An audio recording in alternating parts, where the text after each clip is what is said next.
उत्कल दिवस पालन अवसर में बालेश्वर मॉडर्न पब्लिक स्कूल पक्षर अनुष्ठित है स्वेच्छाकृत रक्तदान शिविर।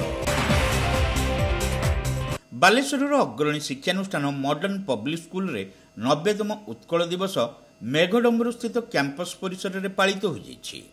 विद्यालय प्रधान शिक्षयित्री प्रज्ञा पारमिता पृष्टि पौरोहित्य आयोजित कार्यक्रम में फकीरमोहन विश्वविद्यालय भाषा साहित्य विभाग मुख्य प्रोफेसर डॉक्टर देवाशीष पात्र मुख्य अतिथि भाव जोगदे उत्कल दिवस पालन तात्पर्य सह एनिमंते महामनीषी मान अवदान उपर आलोकपात करते पर सेठारे एक स्वेच्छाकृत रक्तदान शिविर आयोजित होता।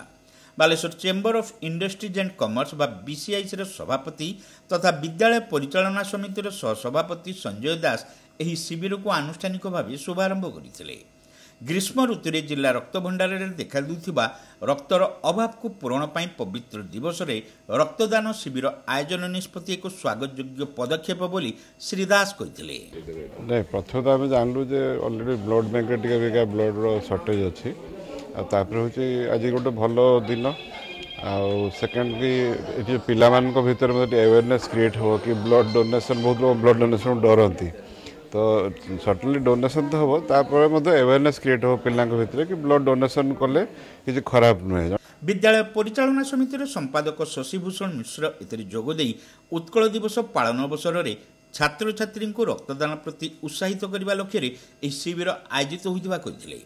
एथिरे विद्यालयर शिक्षक शिक्षयित्री और कर्मचारी समेत बहु अभिभावक और पुरातन छात्र अंशग्रहण पूर्वक समाज को एक प्रेरणादायी वार्ता प्रदान करिसेंती बोली श्री मिश्र प्रकाश करथिले। आज उत्कल दिवस आम सकाळे ऑब्जर्विंग डे आम आज ये पालन करूँ सकाळे आमर 7टा समय आम उत्कल दिवस पालन आरंभ है स्कूल प्रांगण में दिवसटा बहुत भलसे पालन है।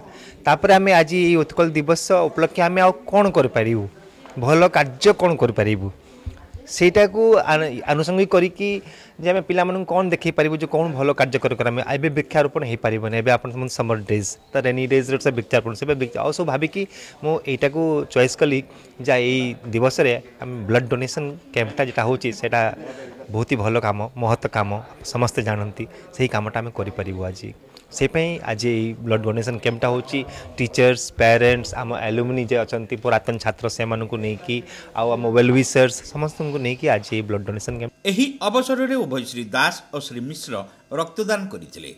यह सहित शिक्षक शिक्षयित्री और कर्मचारी माने स्वेच्छाकृत रक्तदान करते। बहु अभिभावक और पुरातन छात्र छात्री माने स्कूल पक्षर अनुष्ठित रक्तदान अभियान में सामिल होते।